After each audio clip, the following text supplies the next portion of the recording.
Oh, we're getting near the end of our testing, and hopefully there'll only be one more of these to go. I'll tell you about what that's going to be doing as we finish our review here. First of note, if everybody's interested in how this thing is making money or not, we're obviously losing money, and that's totally expected with a close MA uh, trying to tracking type of a program. These things are bound to crash. They're great on breakouts, but in this type of static horizontal movement, they're annihilated. Most close trend experts will get annihilated in this situation. And a little hint here: this is actually where the FAP Turbo type experts trade, and what they do is do the reverse, and that'll actually work in this situation. We would buy on the downs and sell on the ups, and we just have to force it to do that over this long-term MA. But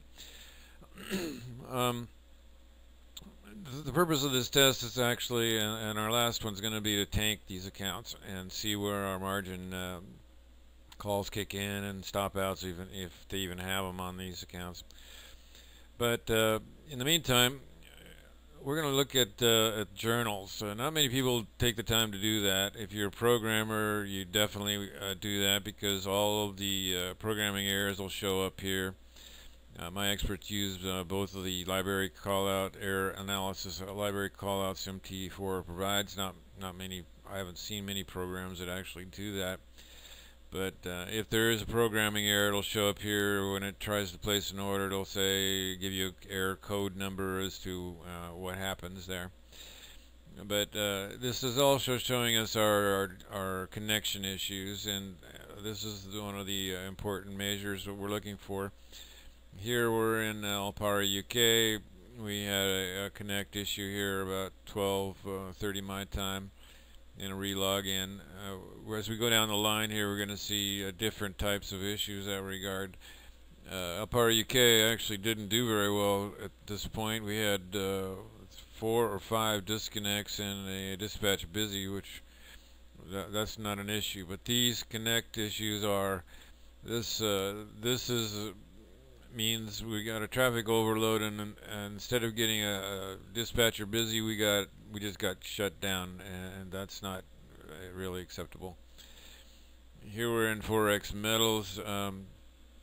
We had no disconnects, but we got our trade context busy, and it actually came in appropriately on the URGUB on this little bar, long bar problem.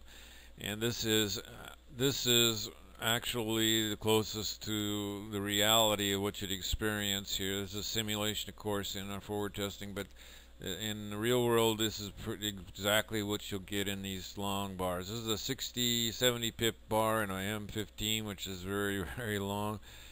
And during this time, the spreads go way out. This is our big fear in the farm reports that we're going to get this, and the problem is that if you're in the wrong position like we were here, you cannot get out of it until the end of it, and typically you wouldn't get rid of your buy until you were in this buy mode over here. Now we're in a double SIB. We got this exit.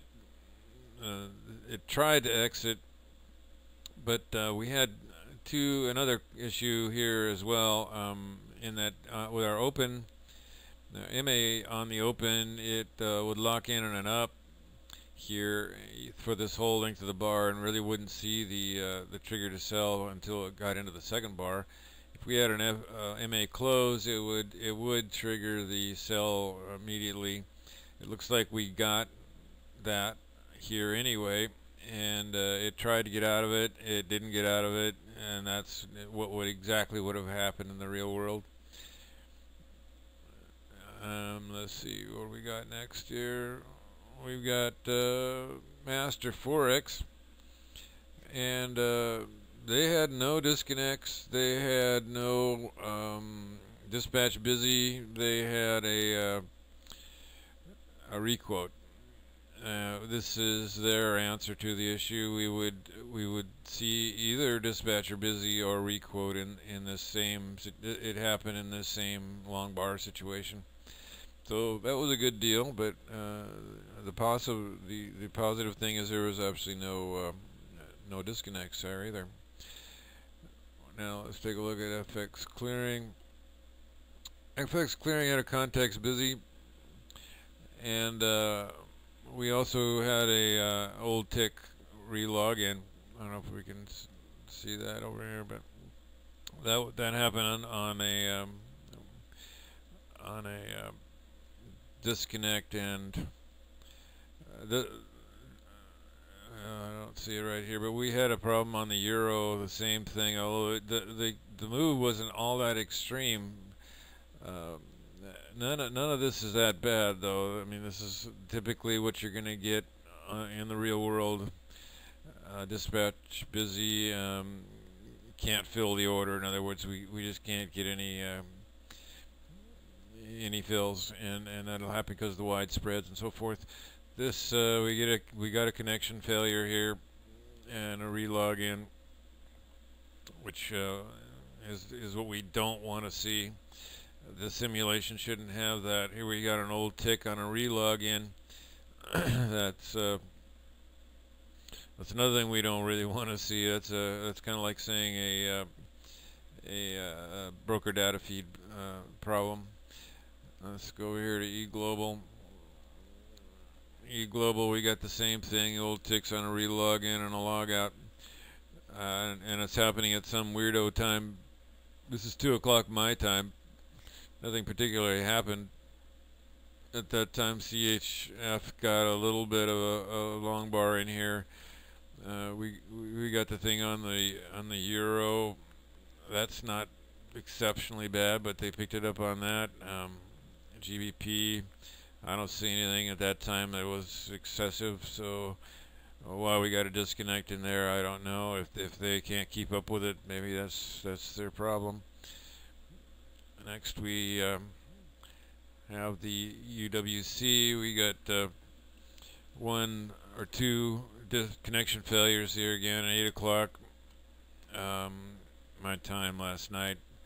I don't know, for no apparent reason, nothing indicating why or where that happened, but other than that, that was the only time that this happened. They had no issues with these long bars, which is kind of bizarre. They should have, and they didn't pick that up.